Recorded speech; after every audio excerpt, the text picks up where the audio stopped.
Bismillahirrahmanirrahim. Assalamualaikum warahmatullahi wabarakatuh. Very good morning to Sir Shafiz and my fellow friends. First of all, I would like to introduce myself. My name is Nonadia binti Muhammad Sabu Bahari. My matric number is 2020812644 and I'm from KB 82495A. So today I would like to present to you about Fintech. So today, I would like to present to you about Fintech. Without wasting time, I would like to explain the introduction of Fintech. Okay, firstly, what is Fintech? The word Fintech is made up the words financial technology. The phrase financial technology can be used to refer to any innovation that occurs in the manner in which people do business. This can include the creation of digital money as well as double entry bookkeeping. The growth of financial technology, on the other hand, has been phenomenal ever since the advent of the internet, mobile internet, and smartphone technologies. The term fintech, which initially referred to the application of computer technology to the back office of financial institutions or trading organizations, is now used to denote a wide range of electronic interventions into personal and commercial finance matters. Next, why Fintech? Fintech is always modifying and evolving to satisfy investor, customer, and regulatory requirements. Fintech is also becoming more aware of how important blockchain technology is for making new money, making processes more efficient, making the user experience better, and reducing business risk. First is Fintech have more alternative. Fintech have websites that are made for different parts of the world and are available in multiple languages. This gives customers options based on where they live. For example, some businesses offer access to their websites in many languages, while others allow users from most of the world to register on their platform. This gives people looking for ways to make global payments more options. Businesses that use agent network are starting to use technology to make the process cheaper and safer for their clients of going backwards. Many fintech platforms need blockchain technology. The next step is more transparency through fintech. Fintech has already begun to pave the way for increased transparency in the financial industry in addition to the efficiencies and cost savings it has brought to the business. International payment solutions are changing how the process of sending money around the world is seen. Users of fintech platforms are often keep the loop about their own transaction, whether they are sending or receiving money through a certain payment method. Okay, let's move to the effect of fintech in Malaysia. Not only did fintech improve the quality of life of people in developing countries, but it also promoting and create more opportunities for using alternative forms of lending such as crowdfunding and peer-to-peer lending. At the same time, fintech help expand emerging markets and economy by bringing the existing financial system to a level comparable to that of globalization. Traditional banks applied their regulations and laws to their business, whereas the regulatory framework for the financial technology industry is still being considered globally. As a result, the bank continued to serve its already established customer base while fintech expanded a more extensive client network. In addition, due to the development of fintech, individuals and businesses have been able to profit from financial service due to its diversification and development space becoming broader, more extensive, more convenient, and less expensive. As a result, a pattern for developing nations in the field of fintech is important for developing countries and essential for developing countries. At the same time, developing nations have made a concerted effort to establish themselves as leaders in fintech startups to strengthen their economies and their ability to compete in the market. There are some examples of fintech. The first example is crowdfunding platforms. Crowdfunding platforms enable users of the internet and mobile apps to transfer or receive money from other users on the site. This platform also allow people and enterprise to pool financing from several sources in one location. Rather than approaching a traditional bank for a loan, it is now feasible to come to investor directly to support a project or business. Next, blockchain and cryptocurrency. Cryptocurrency exchange like Coinbase and Gemini let people buy and sell digital currencies like Bitcoin and Litecoin. Blockchain services like Block Verify, which maintains provenance data on the blockchain, can prevent fraud in addition to cryptocurrencies. And while blockchain and even cryptocurrencies may be somewhat contagious application of fintech, they have undoubtedly taken the investment industry by storm in recent years.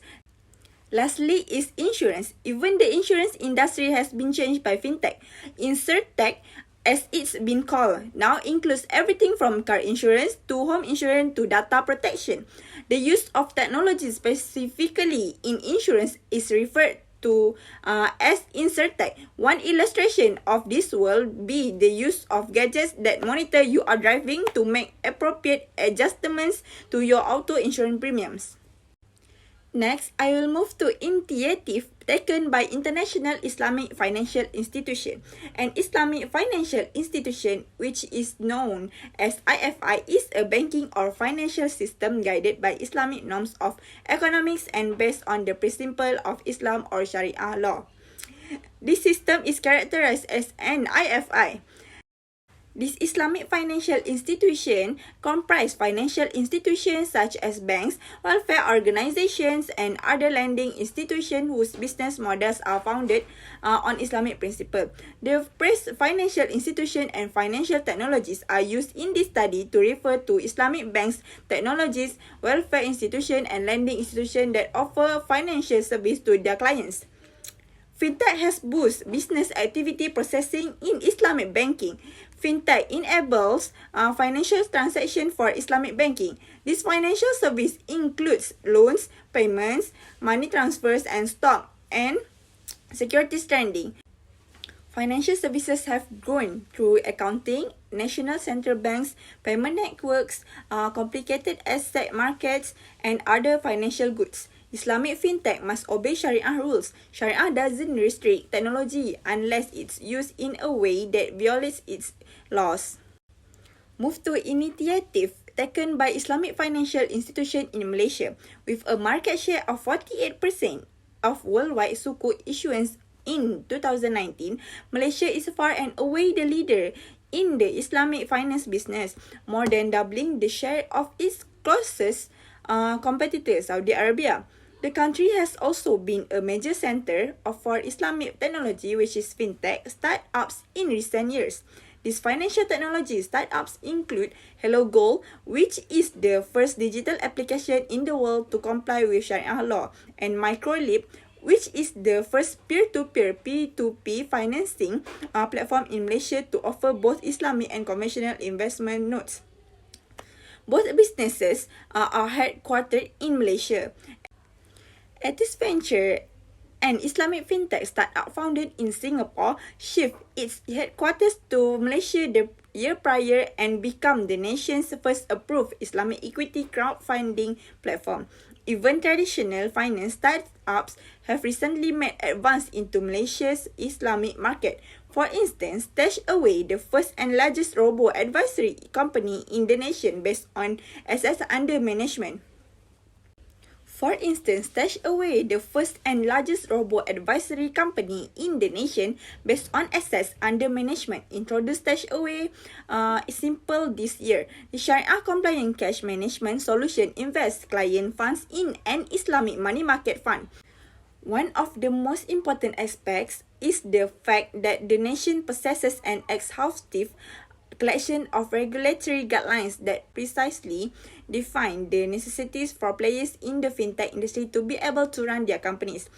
Fintech startup can make swift and definitive investment decisions when there is no possibility for uncertainty. For example, the Securities Commission Malaysia created the Digital Investment Management Framework, which explains what StashAway needs to do to join the robo-advisory industry to reach both Muslim and non-Muslim markets.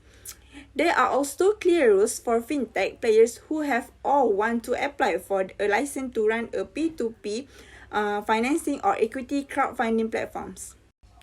The future of fintech. Fintech may be beneficial to many different types of businesses, including those engaged in insurance, banking, investment, asset management, and personal financial management, amongst others. They are able to provide the same answers for a lesser price in comparison to the traditional services since they leverage technology to automate tasks. Fintech has established itself as an integral part of the innovation economy. Nevertheless, the industry's explosive growth has made it increasingly challenging to differentiate between hype and actual developments. Chatbots and artificial intelligence, blockchain and crypto assets, robo-advisors and neobanks, and a variety of other digitalization symptoms have all become buzzwords in the trade media during the past several years. The future of fintech will be increasingly specialist, and its success will be determined by the advancement and innovation of technology. In conclusion, fintech has made it possible to combine traditional and digital payment methods, which can condense many bank accounts or cards into a single interface. This capacity allows firms to conduct transactions more quickly while lowering their total costs. Fintech is a rapidly expanding business with almost infinite chance to enhance our existing monetary framework. Incorporating technology into the provision of financial services to improve both efficiency with which these services can be utilized and how they are delivered to end users is called fintech. While technology has the potential to improve the quality of financial services, the financial technology sector is seeing rapid growth. Additionally, it may disclose the state of the economy in terms of growth and stability and other things. On the other side, fintech may threaten traditional financial institutions, and its developers are now weighing the benefits and drawbacks of more economic democracy. That's all from me. Thank you.